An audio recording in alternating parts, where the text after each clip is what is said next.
से आपकी बात इस तीसरे अंक में आपका स्वागत है।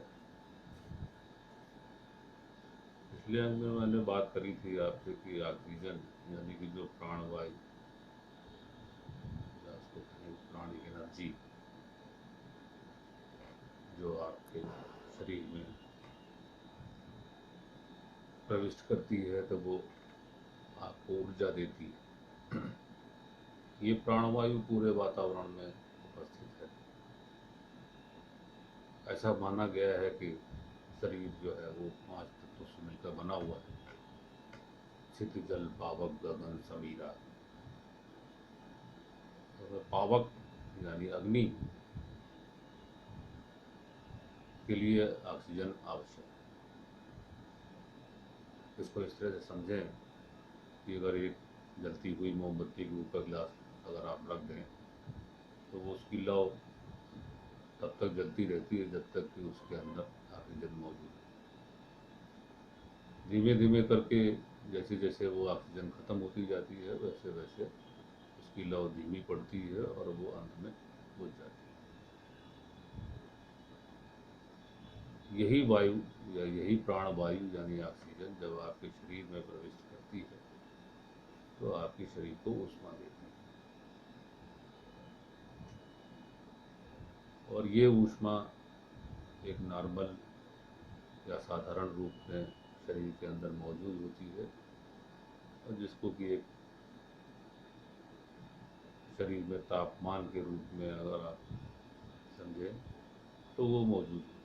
यानी एक स्वस्थ शरीर का तापमान इस ऊर्जा के द्वारा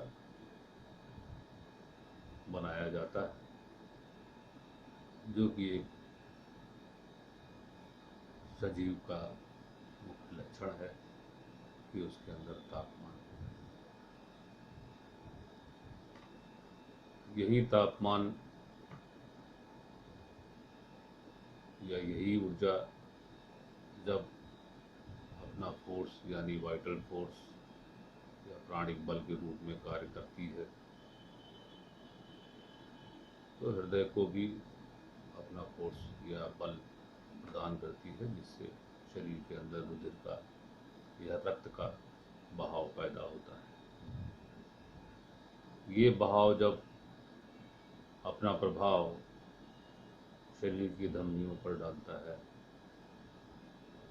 तो एक दाब यानी प्रेशर का अनुभव महसूस होता है, जो कि मुख्य रूप से हृदय के चलने के कारण पैदा होता है, जिसको कि आप रक्तचाप या ब्लड प्रेशर के रूप में देखते हैं। ये ब्लड प्रेशर एक नियमित रूप से चलता है, यानी वो हृदय के दबाव के कारण या हृदय के कार्य करने के कारण जो धमनियों पर दबाव है उसके कारण आपको महसूस होता है। और एक स्वस्थ शरीर के लिए एक सामान्य रक्तचाप होना चाहिए, वो मौजूद है। और यही ऊर्जा जब आपके फेफड़ों को मिलती है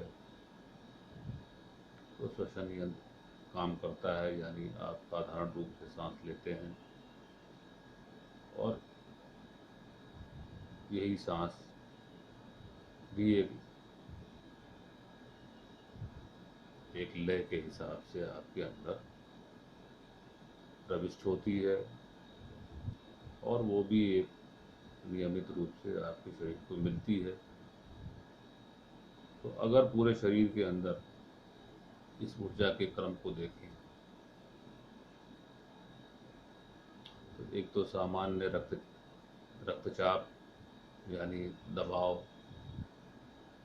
जो धमनियों पर पड़ रहा है वो एक स्वस्थ शरीर के लिए 120 ऊपर का और नीचे का 80 यानी सिस्टोलिक और डायस्टोलिक प्रेशर इतना होना चाहिए। इसी तरह से शरीर का तापमान जो कि 98.4 या 98.4 से लेकर के 98.6 तक माना गया है कि वो एक सामान्य रूप से स्वस्थ शरीर का होना चाहिए। इसी तरह से आपका श्वसन यानी सांस लेने की जो क्रिया है वो भी, आपके अंदर ऑक्सीजन आना और जाना, कार्बन डाइऑक्साइड का बाहर जाना, ये भी आपको एक लय प्रदान करता है यानी ऊर्जा प्रदान करती है। और उसका भी क्रम एक बना हुआ है जिसको कि हम यूँ कहें कि 1 मिनट में 18 बार आपको सांस आनी चाहिए। और इसी के क्रम में जो हार्ट यानी हृदय है वो 72 बार प्रति मिनट धड़कता है। ये पूरी प्रक्रिया पूरे शरीर के अंदर जिस तरह से चलती है वो एक लय के अंतर्गत चलती है, यानी कि एक ऑक्सीजन यानी प्राणिक ऊर्जा आपके पूरे शरीर के विभिन्न विभिन्न अंगों को प्रभावित करते हुए एक नॉर्मल या साधारण चक्र रूप से चलती रहती है। तो एक स्वस्थ शरीर के लिए आपके शरीर का तापमान 98.4 से 98.6 फ़ारेनहाइट तक, आपका रुधिर का दाब या रक्तचाप 120 और 80, और सांस लेने की गति 18 बार प्रति मिनट, दिल के धड़कने की गति 72 बार प्रति मिनट, ये एक स्वस्थ शरीर के लिए आवश्यक है। अब मुख्य रूप से ये गति, जैसा कि मैंने पिछले अंक में बताया था आपको, कि एक लय के अनुसार चलती है। अब ये लय न टूटे या इसमें किसी तरह के उतार या चढ़ाव हुआ तो आप अस्वस्थ हो जाएंगे और यही कारण है जो आप बीमारियों के शिकार होते हैं। आज बात हो रही थी कि सामाजिक दूरी, इन परिस्थितियों में सामाजिक दूरी अगर हम उसका निर्माण करते हैं तो मुख्य रूप से मनुष्य तो सामाजिक प्राणी है और उसका स्वास्थ्य भी उसी से जुड़ा हुआ है। तो जब समाज में हम दूरी पैदा कर देंगे, कोई एक दूसरे के साथ नहीं आएगा, एक दूसरे के साथ काम नहीं करेगा, तो मुझे या हम सबको आत्मनिर्भर बनना पड़ेगा। आत्मनिर्भरता का मतलब ये है कि जो कुछ भी है सब स्वयं करना पड़ेगा, और ये सब करने के लिए सबसे पहला काम होगा वो है आत्मविश्वास। अगर आत्मविश्वास आपका मजबूत है तो आत्मनिर्भर आप बन पाएंगे। आत्मविश्वास मजबूत करने के लिए जो मुख्य कारक है वो है आपका स्वस्थ शरीर।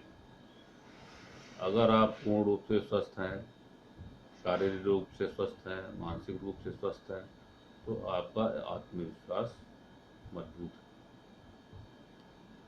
तब तो आप आत्मनिर्भर बन पाएंगे, वरना आत्मनिर्भर नहीं बन पाएंगे। तो सामाजिक दूरी में आत्मनिर्भर बनना और सामाजिक दूरी को बनाए रखना, ये दोनों एक दूसरे के विरोधी हैं। अगर सामाजिक दूरी आपको बनानी है तो आत्मनिर्भर होना पड़ेगा। उसके लिए आपको अपने शरीर को स्वस्थ रखना भी बहुत जरूरी है। जब तक आप स्वस्थ नहीं होंगे तब तक आप आत्मनिर्भर नहीं बन पाएंगे। इसके लिए आपको आत्मविश्वास मजबूत करना होगा। इसको मुख्य रूप से ऐसे समझें जैसे एक फैक्ट्री के अंदर ऊर्जा का संचार होता है और ऊर्जा आई, वो ऊर्जा स्थितिक ऊर्जा और गतिज ऊर्जा की तरह से होती है। तो गतिज ऊर्जा तो वहाँ के काम करने वाले हैं जो कि ऑक्सीजन के रूप में है। वो ऊर्जा जब तक नहीं होगी तब तक फैक्ट्री नहीं चलेगी। लेकिन स्थितिक ऊर्जा यानी धन की जो आवश्यकता है वो भी उस फैक्ट्री को चलाने के लिए आवश्यक है। यानी धन और कामगार ये उस फैक्ट्री को चलाएंगे। इसी तरह से शरीर भी, शरीर के अंदर भी स्थितिक ऊर्जा और गतिज ऊर्जा दोनों मिलकर के अपना काम करेंगे। स्थितिक ऊर्जा वो ऊर्जा है जो आपके शरीर के अंदर शर्करा के रूप में या शुगर के रूप में मौजूद है, और गतिज ऊर्जा वो ऊर्जा है जो आप रोज बाहर से लेते हैं, यानी ऑक्सीजन जो बाहर से लेते हैं। वो ऑक्सीजन वातावरण में भी मौजूद है जो कि गैस रूप में है, द्रव्य रूप में है जो खान पान की चीज़ें हैं उनमें, और ठोस रूप में भी है। वही ऊर्जा या वही ऑक्सीजन आपके शरीर को चलाएगी। तो दोनों चीज़ें हो गई, स्थितिक ऊर्जा और गतिज ऊर्जा, यानी दोनों रूप से आपको स्थितिक ऊर्जा आपको शर्करा से मिली और गतिज ऊर्जा आपको ऑक्सीजन जो आप बाहर से ले रहे हैं या खान पान से ले रहे हैं। तब जाकर के आपके फैक्ट्री रूपी शरीर को पूरी ऊर्जा मिलेगी और वो पूरी तरह से संपूर्ण रूप से कार्य करेगा। तो स्वस्थ शरीर रहे, उसको निरोग रखें आप, उसके लिए आपको भी प्रयास करने होंगे। यानी जो आपकी शरीर की लय है, गति है, वो बिगड़ने ना पाए। ये गति और या ये लय अगर बेसुरी हो गई या लय बेकार हो गई तो आपका संगीत बिगड़ जाएगा, और संगीत बिगड़ा नहीं कि आप अस्वस्थ हो गए। अस्वस्थता ही ऐसा कारण होगी जो आपका आत्मविश्वास डिगा देगी, और जब ये आत्मविश्वास डिग जाता है तो आत्मनिर्भरता खत्म हो जाती है। हम फिर किसी के ऊपर आश्रित हो जाते हैं। आश्रित होना किसी चीज के ऊपर, वो आत्मनिर्भरता की निशानी नहीं। तो सारी चीजें अगर हम इस व्यवस्था में अगर हम मौजूद हैं तो वो हमको स्वयं अगर करनी है तो हमें उसके लिए स्वस्थ शरीर का निर्माण करना होगा। तो स्वस्थ शरीर प्रभावित भी होता है। आयुर्वेद ऐसा मानता है कि इनके 3 मुख्य रूप से कारण हैं, जिनको कि वात पित्त कफ के रूप में बताया गया है, जो कि विभिन्न रूपों में या आपके शरीर को प्रभावित करते हैं। और आपके शरीर को प्रभावित करेंगे तो आपकी लय बिगड़ेगी, और लय बिगड़ेगी तो आपका स्वास्थ्य भी खराब हो जाएगा। होम्योपैथिक चिकित्सा पद्धति भी यही मानती है। वहाँ पर भी इसी तरह से 3 कारक हैं, जिनको कि सोरा, सिफिलिस और साइकोसिस के नाम से माना गया है। इसमें मुख्य रूप से सोरा है, जो कि सारी बीमारियों की जननी है, और ये मुख्य रूप से जननी इसलिए है क्योंकि ये सारी बीमारियों को पैदा करती है। ठीक है, इसकी शुरुआत दिमाग में या मानसिक रूप से या मानसिक स्तर पर शुरुआत होती है, जो हर व्यक्ति के अंदर चलती रहती है। इसको भी कहा गया लेटेंट सोरा, यानी दबा हुआ एक कारण जो आपके दिमाग में बना हुआ है, और साधारण भाषा में इसको कहें तो उसको कहते हैं दिमागी खुजली या मेंटल इच। होम्योपैथी मानती है कि ये दिमागी खुजली ही ऐसी, यानी लेटेंट सोरा ही ऐसी चीज़ है जो आपके व्यक्तित्व को प्रभावित करती है, यानी आपकी मानसिक स्वास्थ्य, शारीरिक स्वास्थ्य और पर्सनालिटी, सभी चीज़ों को प्रभावित करती है। यही व्यक्ति का परेशान होना या व्यक्ति का विशेष रूप से प्रताड़ित होना इन कारणों की वजह से होता है।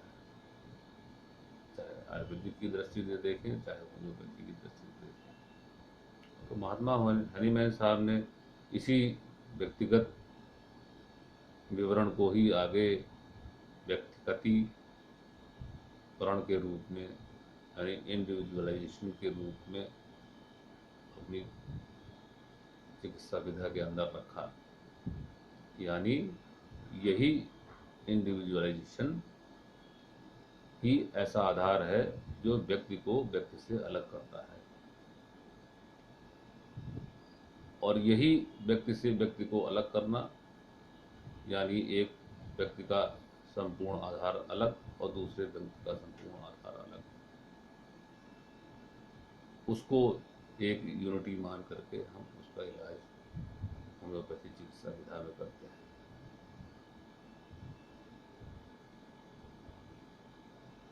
आज की बात यहीं तक। अगले अंक में आपसे पुनः बात होगी। नमस्कार।